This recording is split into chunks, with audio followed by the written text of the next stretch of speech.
ಮಾನ್ಯ ಪ್ರಧಾನಮಂತ್ರಿಗಳು ಭಾರತ ಸರ್ಕಾರ ನವದೆಹಲಿ, ಮಾನ್ಯ ಮುಖ್ಯಮಂತ್ರಿಗಳು ಕರ್ನಾಟಕ ಸರ್ಕಾರ ವಿಧಾನಸೌಧ ಬೆಂಗಳೂರು, ಮಾನ್ಯ ತಹಶೀಲ್ದಾರ್ ಅವರು ಗುಬ್ಬಿ ಇವರ ಮುಖಾಂತರ ವಿಷಯ ಕರ್ನಾಟಕ ರಾಜ್ಯ SC ಹಾಗೂ ST ಸಮುದಾಯಗಳ ಈ ಕೆಳಕಂಡ ಬೇಡಿಕೆಗಳನ್ನು ಈಡೇರಿಸುವ ಬಗ್ಗೆ ಬೇಡಿಕೆಗಳ ಭಿನ್ನವರ್ತನೆ.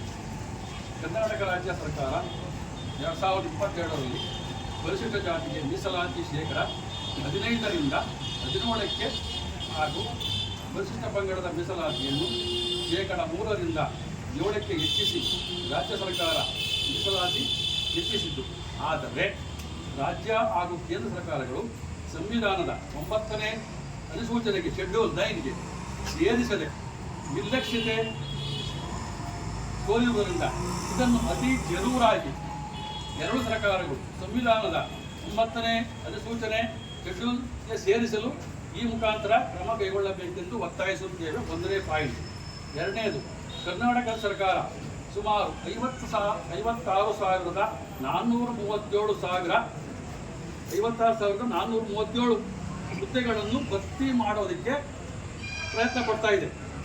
ಸರಿಯಷ್ಟೇ. ಆದರೆ 2022ರಲ್ಲಿ SC ಮತ್ತು ST ಸಮುದಾಯಗಳಿಗೆ ಮೀಸಲಾತಿಯನ್ನು ಹೆಚ್ಚಿಸಿದ್ದು ಅದನ್ನು ಕೈಬಿಟ್ಟು ಹಳೆ ಮೀಸಲಾತಿಯಂತೆ STಗೆ 15, SCಗೆ 15, STಗೆ 3ರಂತೆ ಸರ್ಕಾರವು ಮೇಲ್ಕಂಡ ಹುದ್ದೆಗಳನ್ನು ಭರ್ತಿ ಮಾಡಲು ಪ್ರತಿಕ್ರಿಯೆಯನ್ನು ಮಾಡ್ತಾ ಇದೆ.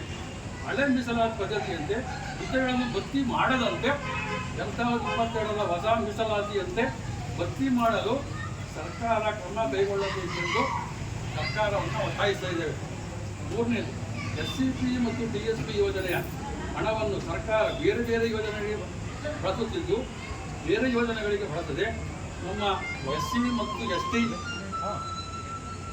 ನೀಡಬೇಕಾಗಿ ಒತ್ತಾಯಿಸ್ತಾ ಇದ್ದೇವೆ. 4ನೇದು, SC ಮತ್ತು ST ಜಾತಿಗಳಿಗೆ ಶೇಕಡ 56ರಷ್ಟು ಮೀಸಲಾತಿ ಪ್ರಮಾಣ ಆಗುವವರೆಗೂ ಯಾವುದೇ ನೇಮಕಾತಿ ಮಾಡಬಾರದು ಅಂತ ಹೇಳಿ ನಾವು ಆಗ್ರಹ ಮಾಡ್ತಾ ಇದ್ದೀವಿ. ಈ ಮೇಲ್ಕಂಡ ಬೇಡಿಕೆಗಳನ್ನು ಕೇಂದ್ರ ಹಾಗೂ ರಾಜ್ಯ ಸರ್ಕಾರಗಳು ತಕ್ಷಣವೇ ಈಡೇರಿಸಬೇಕೆಂದು ರಾಜ್ಯಾದ್ಯಂತ ಉಗ್ರ ಹೋರಾಟವನ್ನು ಹಮ್ಮಿಕೊಳ್ಳಲಾಗುತ್ತದೆ ಎಂದು ಈ ಮೂಲಕ ಕೇಂದ್ರ ಮತ್ತು ರಾಜ್ಯ ಸರ್ಕಾರಗಳಿಗೆ ಎಚ್ಚರಿಕೆ ನೀಡುತ್ತಿದ್ದೇವೆ. ಜೈ ವಾಲ್ಮೀಕಿ, ಜೈ ಅಂಬೇಡ್ಕರ್.